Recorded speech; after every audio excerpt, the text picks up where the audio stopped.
Corporation. We use a lot of acronyms. Our acronym here is HHFDC. So when you hear HHFDC, that means Hawaii Housing and Finance Development Corporation. So on behalf of HHFDC and the State of Hawaii's Department of Accounting and General Services, again, another acronym, we call them DAGS, D-A-G-S.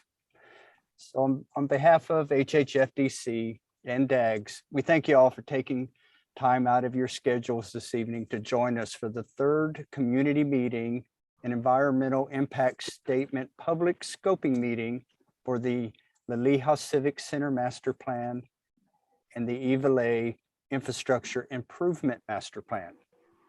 Before we get started this evening, HHFDC and DAGS want to acknowledge and thank our partners in this project. First, the City and County of Honolulu. Thank you, City and County of Honolulu. And also PBR Hawaii and Associates. They are the project consultants and all of their great team of architects and engineers and consultants, all different kinds of disciplines. We thank them all. It takes a lot of people to work on this project. Tonight, members of PBR Hawaii and Associates, Natalie Russo, Tom Schnell, and maybe some others will be providing us with an overview of the Liliha Civic Center Master Plan and the Iwilei Infrastructure Improvement Master Plan projects. They'll be sharing some of the project updates, and we'll spend about a half hour on the project updates, and then we'll go into the environmental impact statement. Again, another acronym, EIS, that stands for Environmental Impact Statement. They'll talk about the EIS process and why we're doing an EIS. And then we'll ask for your input and your feedback so that we can include your thoughts as part of the scoping for the draft EIS. Thank you again for joining us, and I'll turn it over to Natalie. Thank you so much, Claude. As you may have noticed, we are recording this meeting this evening. So if you are not comfortable speaking up, you can send us your questions or concerns in the direct chat. And otherwise, you can send us an email after the fact. So we're going to go through some Zoom housekeeping items real quick. So first of all, if you could generally keep yourself muted, and then if you'd like to interact, please raise your hand or use the chat function, reactions, or unmute to talk. I'm sure most of you have this Zoom thing down. Can you guys all see my screen? Yeah, okay. So just in case, there should be a mute, unmute button in the bottom left-hand side of your screen. So if you want to talk, please use that. And you can also share your video from there as well. I know sometimes the settings on everybody's computers are slightly different. So in case the presentation slide is very small, you should be able to hit the drop down at the top, and then it'll give you a pop-up that allows you to change the view for side by side. So you can see the speaker and the slides at the same time. And then from there, there's a toggle in the middle so that you can make the presentation slide larger if you're having trouble seeing it. So this just kind of shows the difference. If you pull that to the right, then the presentation slide gets bigger. The other thing is the chat button is in the bottom bar as well. And from there, if you click on it, a window will pop up, which allows you to chat. So if you have questions or comments as we're going, feel free to put them in there. You can send the chat to everyone. If you send it to PBR Hawaii, Dave from our office is helping manage that. That'll be a direct chat to him. Then we also have reactions. So if you guys like something, you can clap, you can raise your hand from here. It's the large one at the bottom. And then there's other items as well if you love something, or thumbs up. So depends how much fun you guys are having talking about EISs. Then if you do have a question or comment during the presentation, if it's a clarification on a slide that we're going through, please raise your hand. is if it's a question or thought in reaction to a slide, you can put it in the chat box. And then a large portion of our presentation at the end or of this meeting will be for discussion. So that'll be a great time to bring up items. Any questions on the Zoom functionality? No? Okay. So thank you all again for taking time out of your evenings to meet with us to talk about the Liliha Civic Center and Iwilei Infrastructure Improvement Master Plans. We're going to go through a quick agenda and then talk about those various plans. So what we want to do tonight is provide you all an update on the project status, a summary of the existing conditions, an update on the Liliha Civic Center concepts to date, an update on the Iwilei Infrastructure Improvement Master Plan to date. Then Tom from our office will be outlining the environmental impact statement process, and then we will be seeking input on the scope. So once again, project overview, Liliha Civic Center Master Plan overview, Iwilei Infrastructure Improvement Master Plan overview. Then we'll be going into the EIS portions for questions and comments. So just a quick project overview. We're going to start with who the project team is. So as Claude mentioned, the State of Hawaii Housing Finance and Development Corporation, HHFDC. Then we have the Department of Accounting and General Services. They have partnered on this project to look at the Liliha Civic Center site, and they have contracted with PBR Hawaii. From our office tonight is myself, Natalie Rosso. I am the project manager for this effort and have predominantly been working on the master plans. Tom Schnell from our office will be going through the EIS efforts. So you'll be meeting him in a little bit. Anne Buslag is our market director, and she does a lot of market research. So she'll be presenting some of her findings. And then we have Dave Simpson, who has been project support, invaluable resource on this effort, and is helping man the chat boxes this evening. The other consultants on the project are Design Partners, who's the architect, Fung Associates, who's historic architect, RM Tao Corporation working on civil engineering, Ron Ho and Associates for electrical and telecommunications. We also have Fair and Peers working on transportation, multimodal, and traffic. Ryder Levitt Bucknell, who's helping with cost estimations. TCP Hawaii, who has partnered now with Honua, working on the archaeological and cultural impact assessments. Terry Hayes for acoustic and sound, and then Arab, who has been providing insights and input on sustainability throughout the process. So the project purpose, this is predominantly for Liliha Civic Center, but also overall. So providing space for state programs, develop affordable housing, supporting the Iwilei community, and then providing and supporting walkable TOD communities. The three major components are the Liliha Civic Center Master Plan, where we've been working with HHFDC and DAGS on the development program. The Iwilei Infrastructure Improvement Master Plan, where we've been working with a variety of landowners, the city, and various city-state departments. And then the environmental impact statement, where we're kind of on the front end of that effort. So the project area, just so everyone's on the same page as we're going through this, is the area outlined in blue for the Iwilei Infrastructure Improvement Master Plan area. It goes from Waikimilo to Nu'uanu Stream, and then Nimitz to more or less H1 Freeway. Within this broader area is the Liliha Civic Center Master Plan site, which is the smaller area. And just a little bit of context, the reason that these project boundaries were selected, this study is building off prior studies that have been done by the City and County of Honolulu, the State of Hawaii Office of Planning and Sustainable Development. And this area, according to the city's neighborhood TOD plans, was identified as one for major future TOD growth due to the existing land uses and proposed future land uses, which we'll go into in more detail. Once again, the Liliha Civic Center site. So this is across from Ala Park, bound by King Street and Iwilei Road, and then Ka'ahi Street, where there's an easement kind of for an extension. And then just a quick overall project schedule. We've been working on the Liliha Civic Center Master Plan for a while. In addition to the Iwilei Infrastructure Improvement Master Plan, these two master plans are then feeding into the environmental impact statement process, which is where we are right now. To date, we've had 2 community meetings. This is our 3rd one.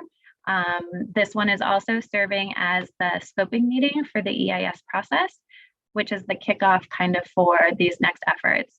There will still be more opportunities for input and insights.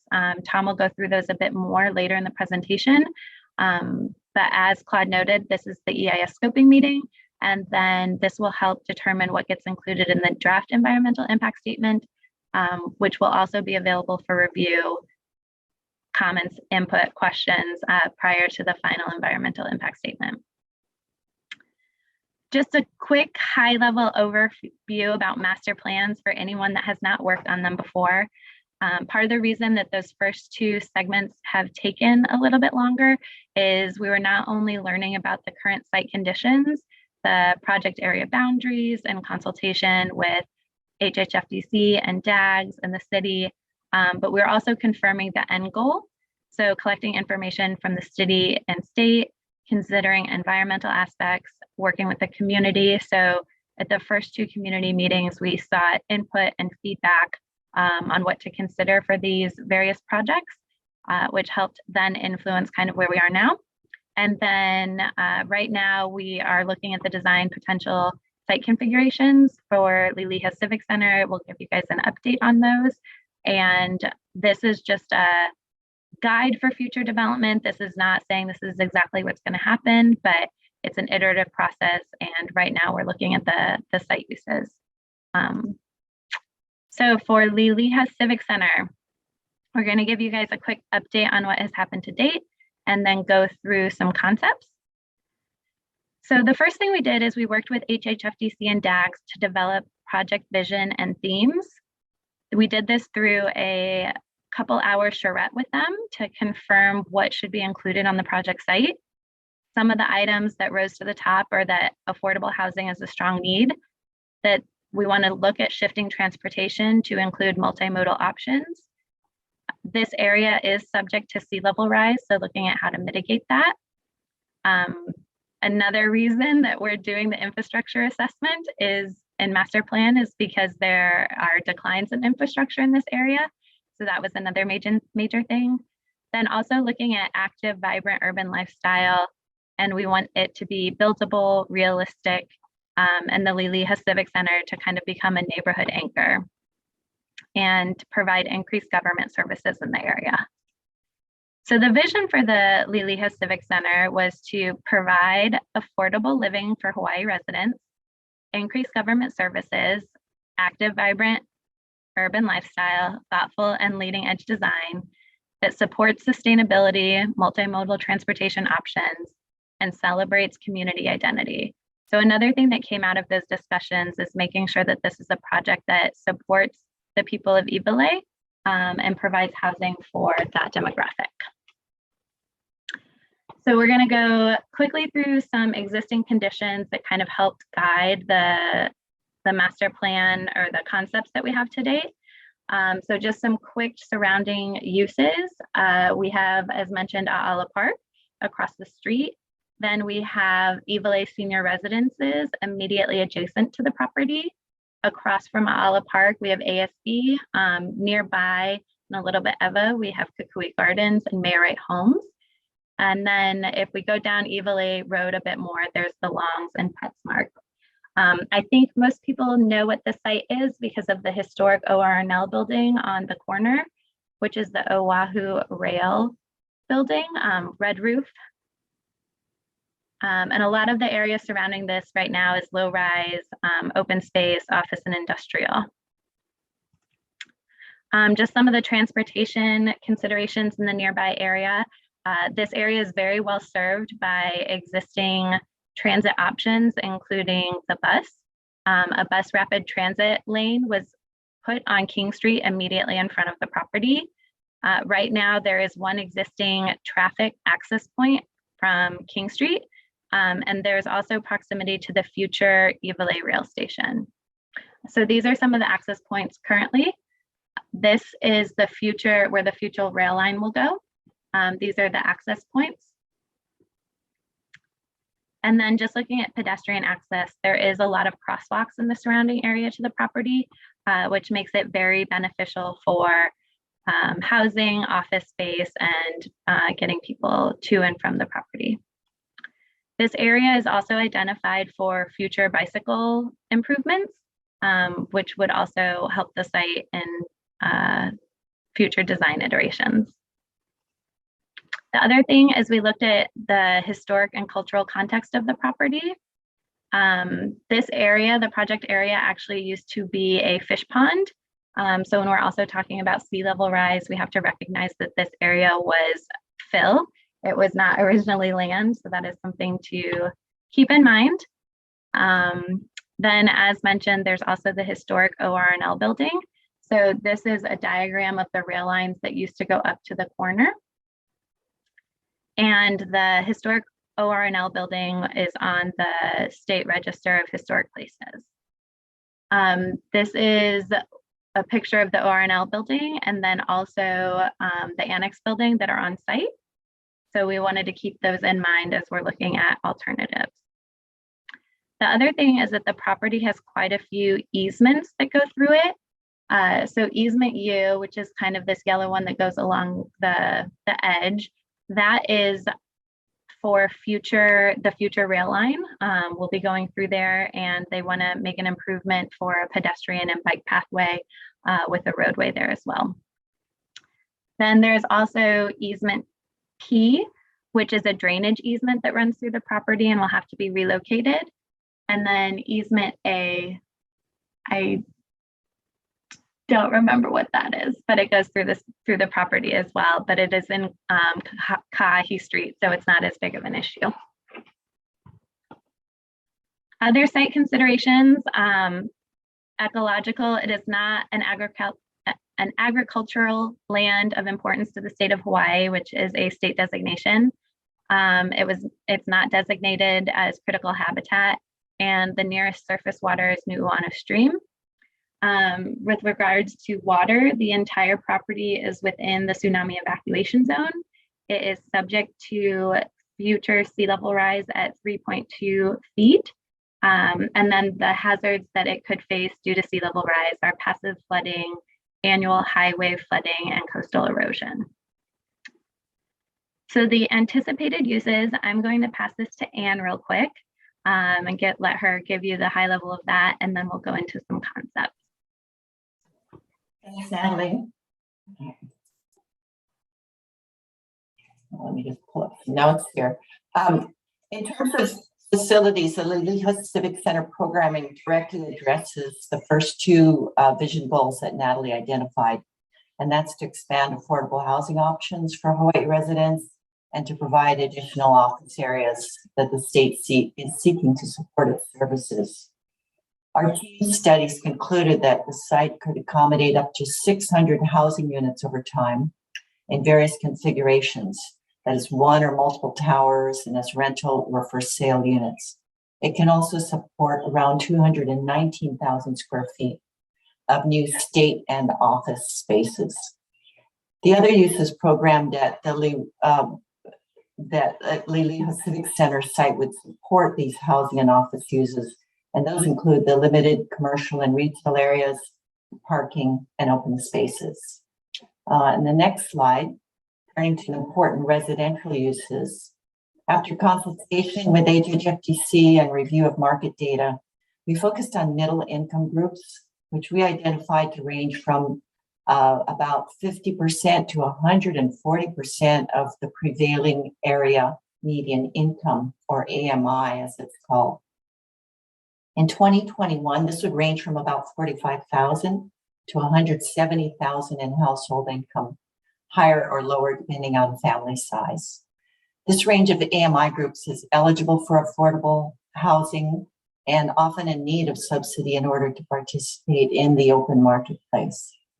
Our survey data indicated that about 44% of total new housing units that might be demanded on Oahu fall into these groups. And our projections suggest that the island-wide demand in those groups could amount to about 10,000 units over the following 10 years, with about half of the households wanting to buy and about half needing to or preferring to rent. On the next slide, it summarizes 2 studies that PBR completed relating to housing market demand. The first was a general market study to evaluate the supply and demand for both rental and sold housing catering to these income groups, with a focus on the Liliha area. And this was intended to inform the planning and designing for Liliha Civic Center. Subsequently, late last year, we completed a study that considered the feasibility of offering condominium units for sale, but subject to a 75-year ground lease, a topic you've probably heard a lot about in the last few years. And we can expand on these studies later if you have questions. Thank you. Back to you, Natalie. Thank you so much, Anne. Haven't seen any hands go up yet, so I think we're okay. So with that, I'm just going to go into some of the conceptual designs. Once again, these are just concepts for consideration at this point. The next step in this process would be that HHFDC and DAGs would take this information after the environmental impact statement effort and go through a request for proposal process.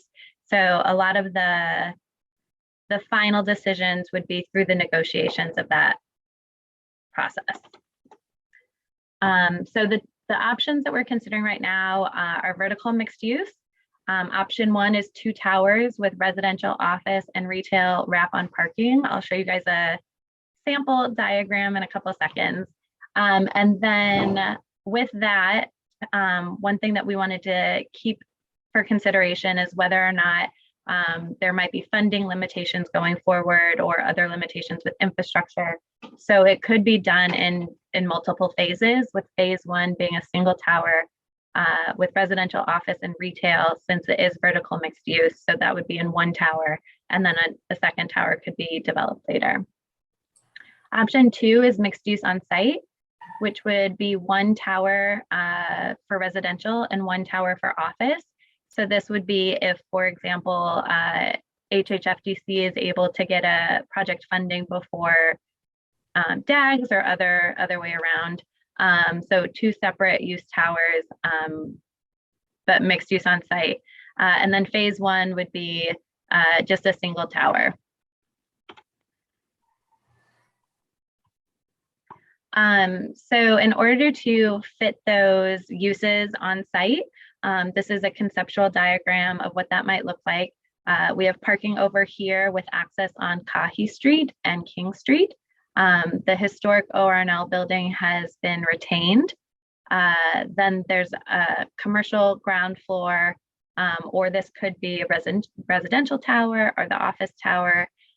Same with this one. So these are the 2 tower spaces, and then the commercial wrap in proximity to Kahi Street, where we imagine there will be a lot of pedestrian and multimodal activity. So what that might look like conceptually in 3D is that we'd have, for the vertical mixed use, it would be retail, office with residential above. Then we'd have the parking structure with retail, office, additional office above the parking, and residential. If that were to be done in phases, essentially it would probably be this phase first, since you'd need parking on site, and then the second tower could be done later. For option 2, which is mixed use on site, this is to just give a sense of what that might look like. So in this example, the tower adjacent to Iwilei Road is office, and then residential is adjacent to the parking garage. But if you were to do that in a phased approach, for example, you could do the office attached with the parking garage or vice versa. So these were just some items for consideration, and kind of what we'll be looking at as part of the EIS process is different alternatives. In addition to these, we'll also be looking at the no build alternative. We've already kind of had to reject the the higher density TOD alternative, which would have required demolition of the historic structures.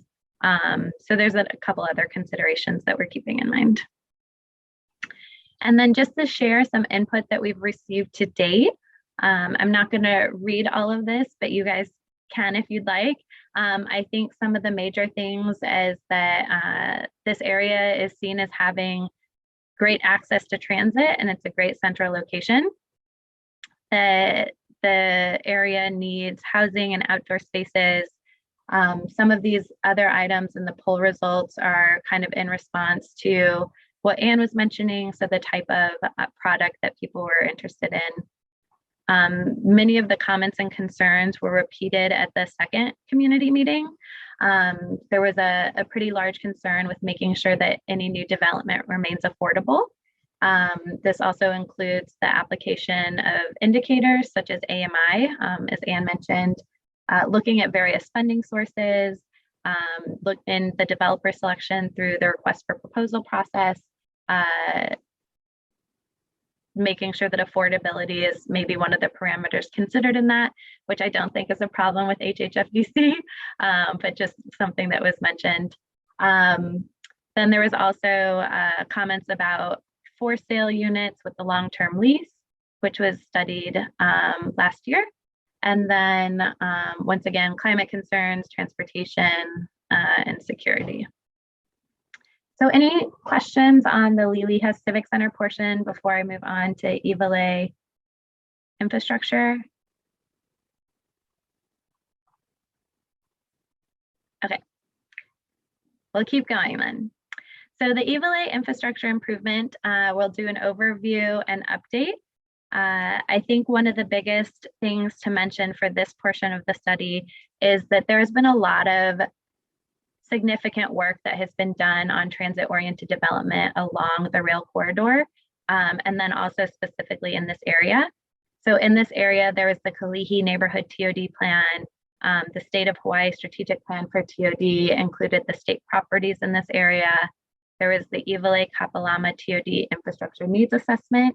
I think the study really builds off that one, especially in addition to the state TOD planning and implementation project for the island of Oahu. Then there's also a bike plan and the downtown neighborhood TOD plan. And I think one of the questions that we've gotten a couple times is, why is the state taking on this project, since a lot of those seem to be city studies? And really, there's a lot of state properties in this project area boundary. And ultimately, we're looking at implementing the vision for the Iwilei area through major infrastructure improvements, which takes a lot of coordination. So once again, the Iwilei infrastructure improvement master plan area that we are looking at. And then I think 2 slides from now, I'll show you guys the major landowners in this area, but just want to keep in mind where we are. So existing zoning, this area right now is predominantly industrial use. I think we're all kind of familiar with the Costco, Lowe's, Home Depot, the warehouses along here.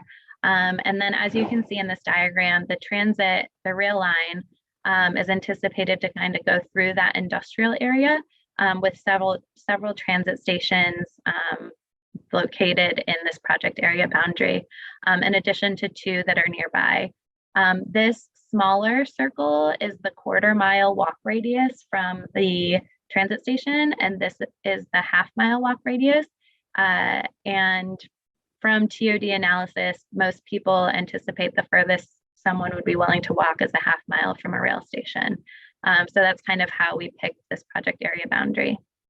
So from the existing zoning, through consultation with the surrounding communities done by the city through the neighborhood TOD plans, what has been identified for proposed TOD land uses is this one. So as you can see here, there's a little bit of industrial identified in this map. The blue are kind of schools. So this is Honolulu Community College. This is an elementary school. But then this large portion kind of like Costco is here. This is Home Depot. This area is urban mixed use high, which gives a lot more opportunities for development. And then kind of along Nimitz is urban mixed use medium. So as you can tell, I'm just going to go back to the other slide. It's a big difference from what is currently there. And as a result of those anticipated changes, a lot more infrastructure and different type of infrastructure will be needed to support it.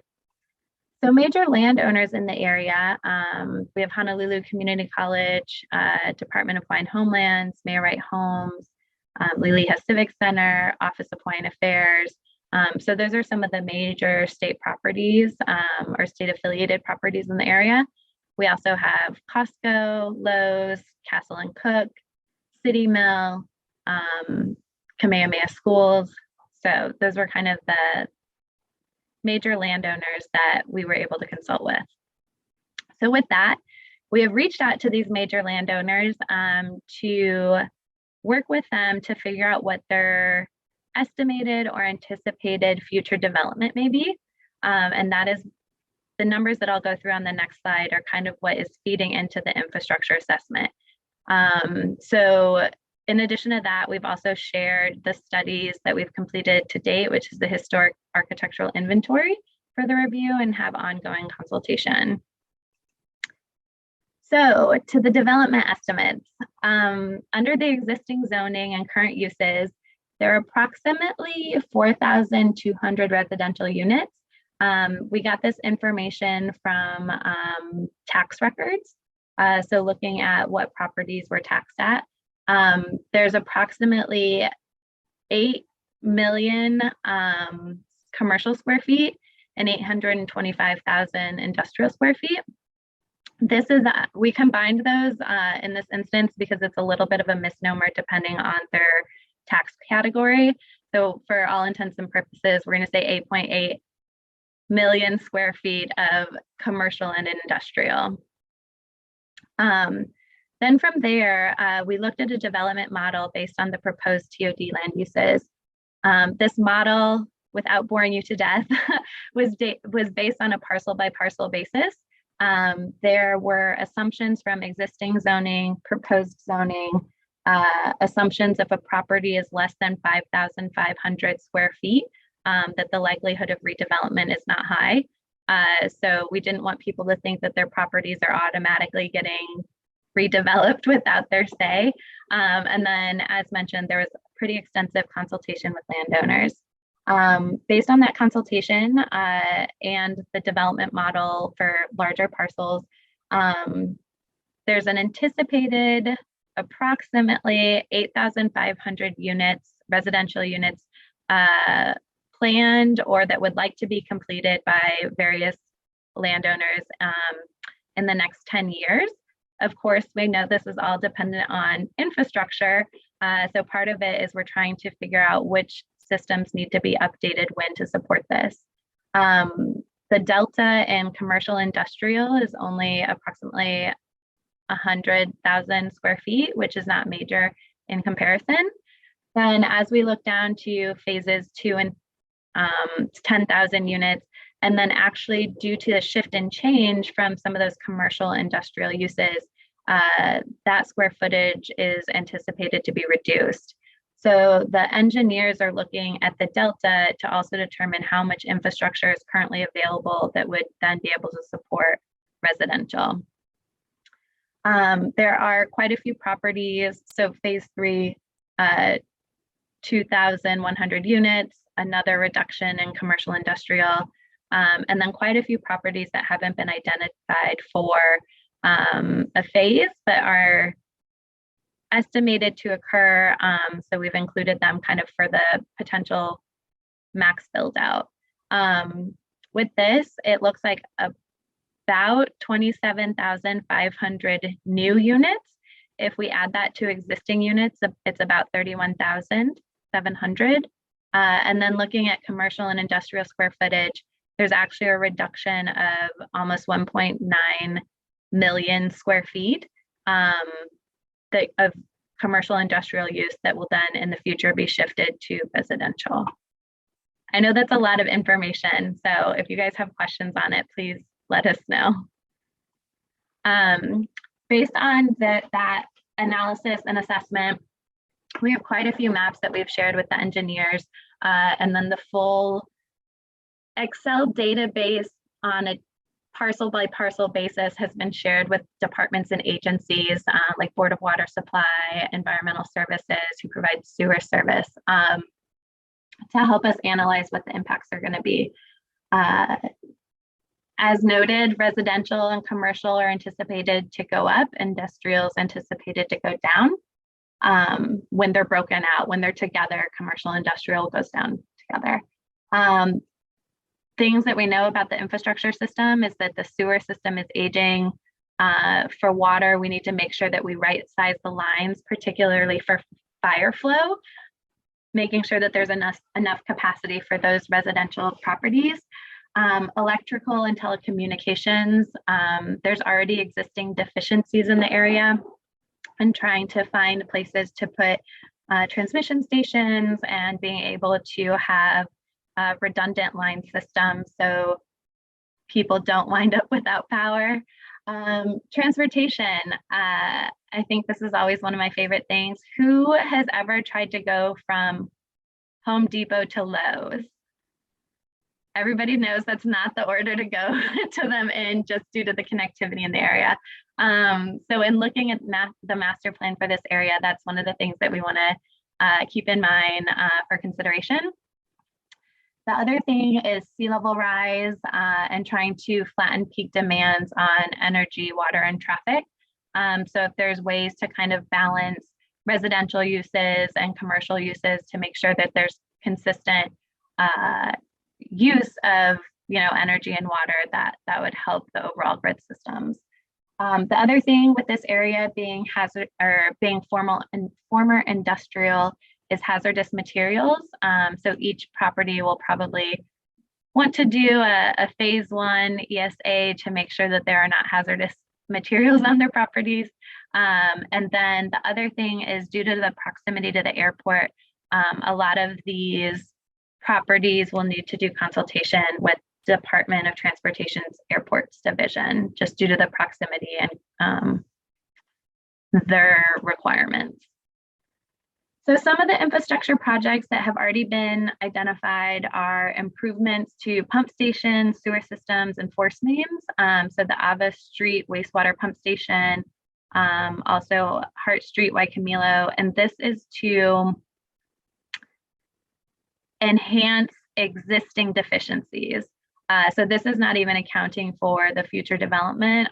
This is just based on the current conditions. For electrical telecommunication, as mentioned, transmission line and station upgrades.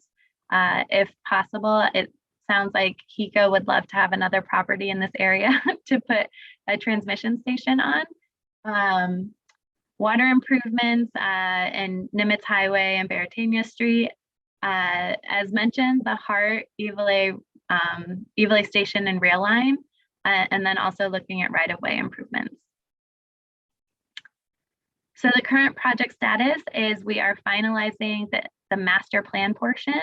We've already completed the existing conditions assessment, and we are working in consultation with Board of Water Supply, Environmental Services, Transportation, Hawaiian Electric, and then Communications, to help us analyze what they think will need to happen in their various systems.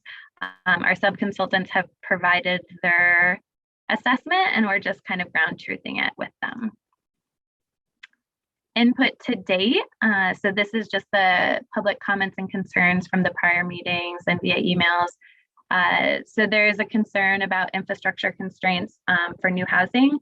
I think recently one of the biggest ones that we have all seen and heard is Board of Water Supply, potential moratoriums and water restriction due to Red Hill. So seeing how that will impact this area. Broadband and wireless infrastructure, stormwater utility fees, how that might impact the various projects. Once again, transportation, climate concerns. One thing that we heard that was very reassuring is that from the city's neighborhood TOD plans, there is an appreciation for the distinction between the Iwilei area and the Chinatown area, recognizing that this area has a different personality, and the projects should kind of support the people of Iwilei. Also integrating with Honolulu Community College, historic structures. So that's why we did the historic architectural inventory, impact from area homelessness, and community participation. So any questions on this before I pass it to Tom to go over the environmental impact statement portion of the evening? Okay. Tom, take it away. All right, good evening, everybody. Hi, thank you, Natalie. I'm going to talk about two things that are related. First, I'm going to talk about environmental impact statement process, and then I'll talk about what we're doing tonight, which is an environmental impact statement preparation notice and scoping meeting to gather concerns or comments regarding the range of issues that should be considered in the draft EIS when it's completed or when it's prepared. So next slide. So first off, what is an EIS? What is an environmental impact statement? It's the primary environmental review document for a project or a program. So for this, what we're doing here, the Liliha Civic Center would likely be called a program. That's an action that, would likely be called a project. It's a specific project that's known, that has alternatives. The greater Iwilei master plan area is more of a program. So it's a series of actions that could happen over time and result in impacts. So an EIS analyzes the project or the program, and it's prepared in accordance with Hawaii state laws and rules. So Chapter 343 HRS is the environmental impact statement law. And then there's a set of administrative rules that go along with the law, and that's 11-200.1. And then what an EIS does is discuss potential impacts and mitigation measures. It's not an approval of a project. It's a disclosure document ultimately for decision makers to make decisions to move forward with their individual projects. So next slide. So why are we doing an EIS? So under the state environmental impact statement law, Chapter 343, use of state lands or funds is one of the triggers that require compliance with Chapter 343. And there's two ways you can go. An EIS is being prepared rather than a less extensive environmental assessment, or EA. And I mentioned before, EIS is not a permit, and after the EIS, separate actions will be required for example, development permits for specific uses, or as the city moves forward with TOD special district permits, or other permitting that will be required for individual projects. Next slide. So as part of the EIS, this ties in with what Natalie has discussed already for some of the projects and program that's happening. We will be examining air quality impacts, and we have a technical consultant that specializes in that. We'll be doing an acoustic study, an archaeological inventory survey, fiscal economic impact assessment, cultural impact assessment, historic architecture, structures inventory, and engineering report, and a traffic impact analysis report. So these reports are getting started, and they will be prepared as we proceed with the EIS. So an overview of the process right now, we're at the EISPN process. Claude mentioned a lot of acronyms. So EISPN is Environmental Impact Statement Preparation Notice. And the purpose of this step is to define the scope of what should be included in the EIS document as it's prepared. And it's also to allow public comment and input at this preliminary stage. So purpose of this meeting tonight is for folks on the call or later to provide us input on what they think is the range or some of the areas that we should consider in the EIS. After the EIS PN is prepared and there's comments, the draft EIS is prepared. And after it's prepared, that's also subject to public review and comment.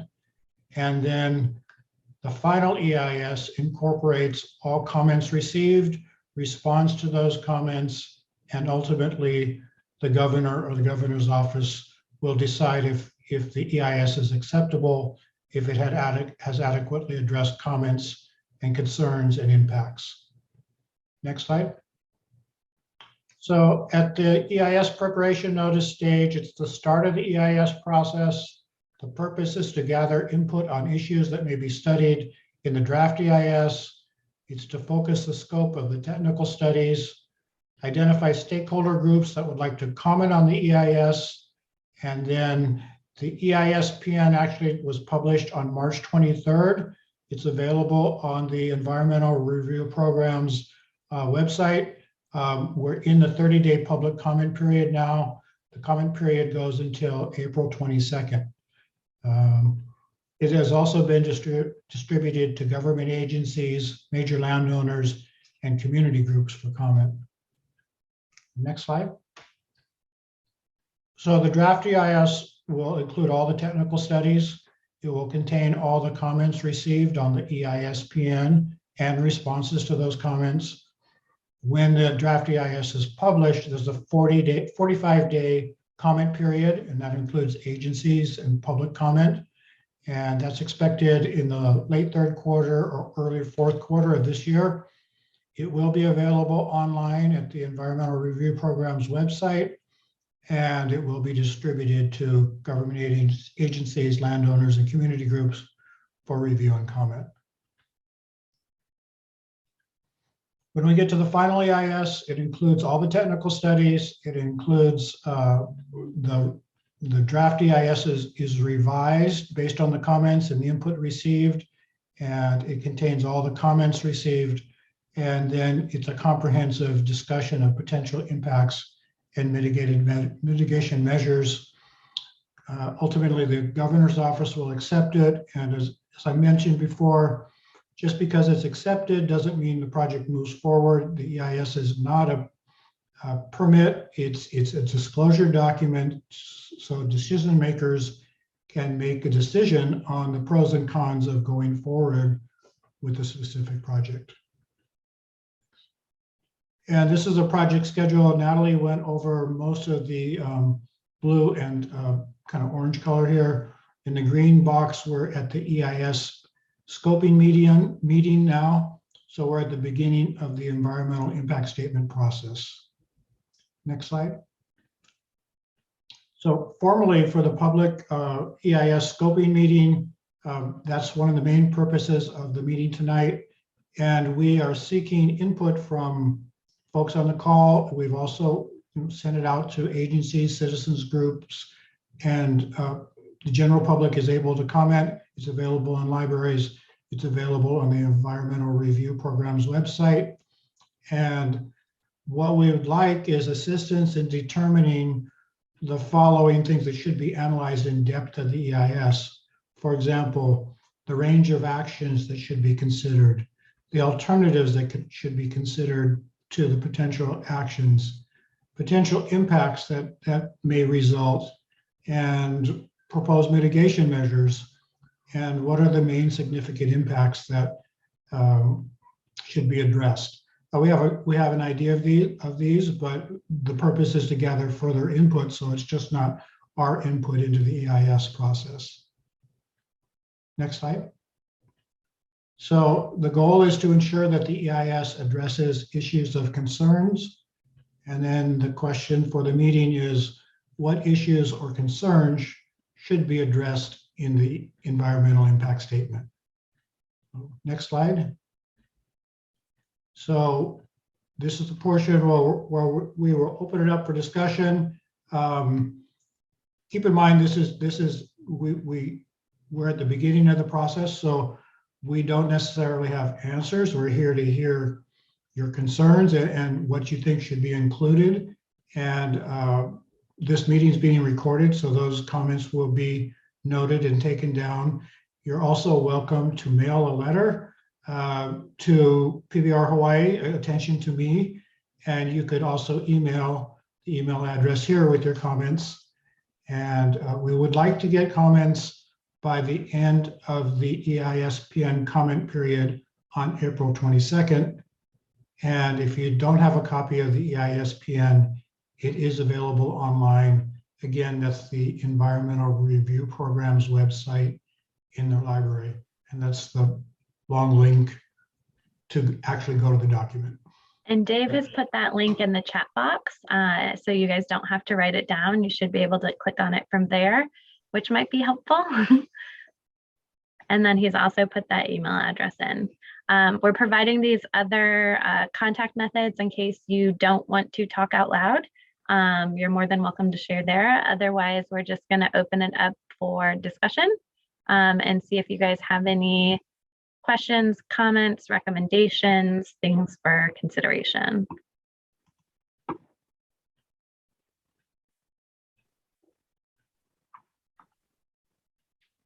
Anyone? And of course, you can put them in the chat box as well.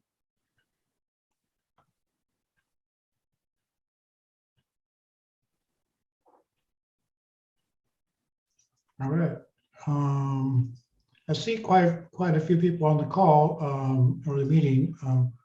Welcome your input, either verbally if you care to speak, or in writing in the chat box, or provide us an email or a letter, please. And in case it would help, we put together some short prompt questions.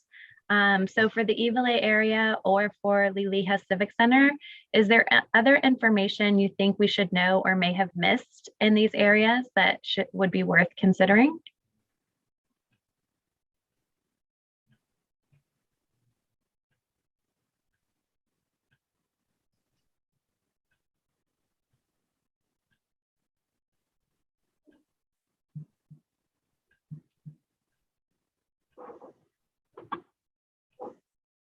I don't see any raised hands yet.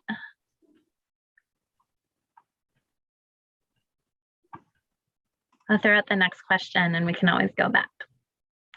Do you know of people or groups that we should reach out to or should be involved in discussions with this? As Tom noted, there's quite a few people on the call tonight, but we have, and as we've noted, we've reached out to landowners. I know in the past that we have had representatives representing like historic preservation.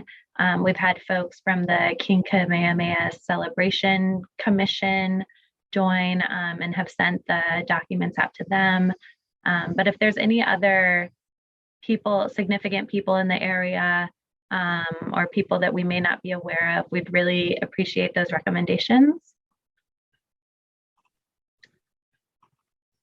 And then concerns that you think the EIS should address. So as Tom noted, that could be for Liliha Civic Center.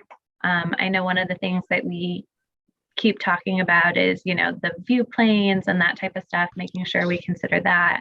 And then for the broader Iwilei area, in addition to the infrastructure issues and programming that we're looking at, are there other things that we should take particular note of? I don't know if it exactly applies, but for another project, it could be like impacts to habitat and that type of stuff as an example.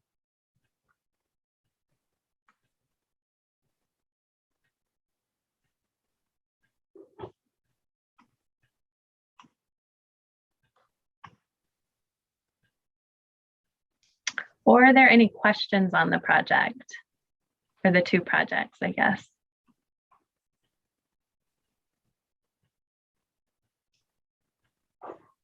Ruby, did you unmute yourself? Her microphone went away.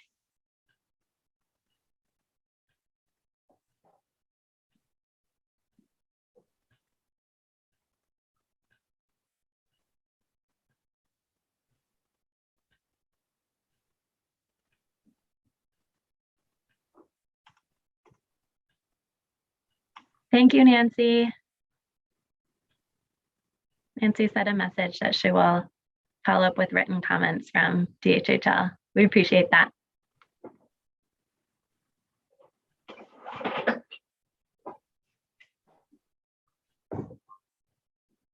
And I always like to bring up too that, this is not the only opportunity to comment. This is the beginning of the process. So it doesn't seem like we have a lot of comments at this point, but perhaps as the project moves forward into the EIS stage and the draft EIS, there will be another opportunity to comment too.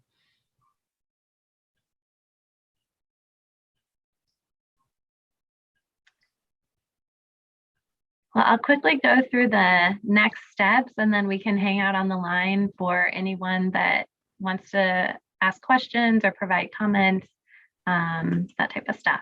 So just quick next steps. We're going to compile the comments from this meeting and the comment letters to date that we've been receiving.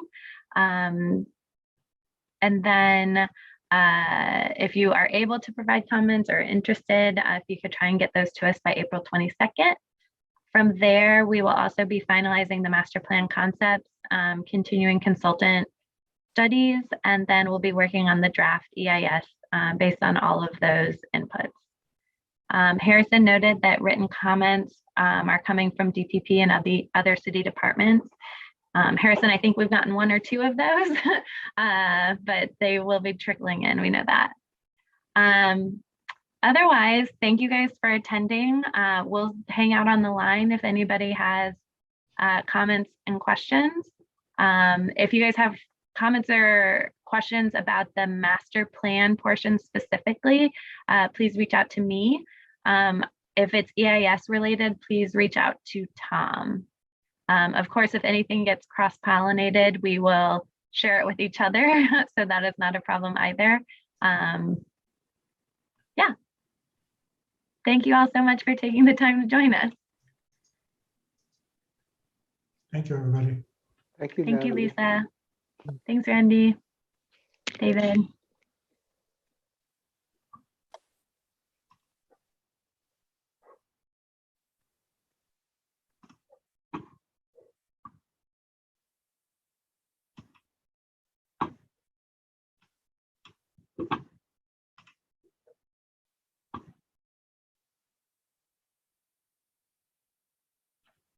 Bye. Thanks, David. Thanks, Joseph. Thanks, folks. Thanks, Dean. We'll talk to you soon. Bye, Dean.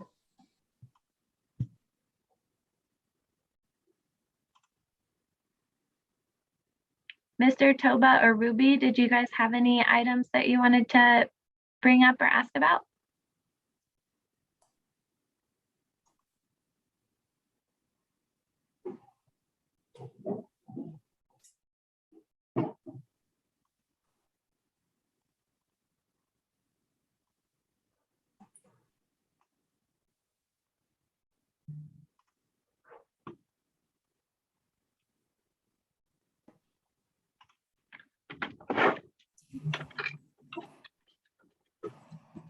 See you, Natalie and Tom and Dave, and thank you. Good job. Thanks, Vincent. Thanks, Vince.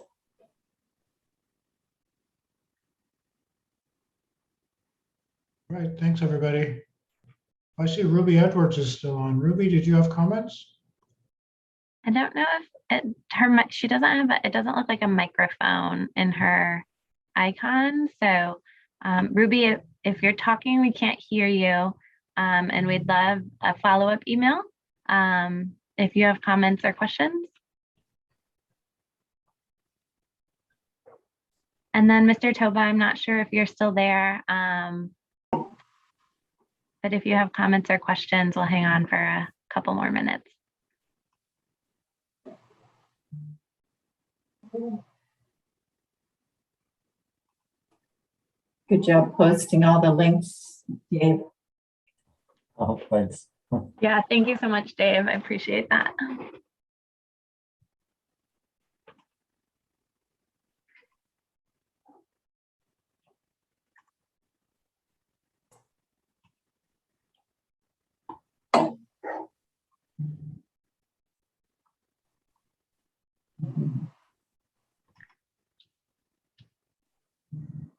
Okay.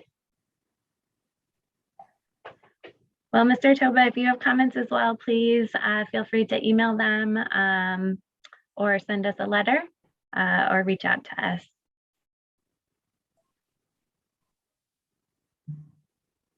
Thank you all so much. Okay, bye. Bye. Good job. You too. Thank you so much for your help. Bye, guys. Thanks, Dave. Okay, thanks, Ann. Bye.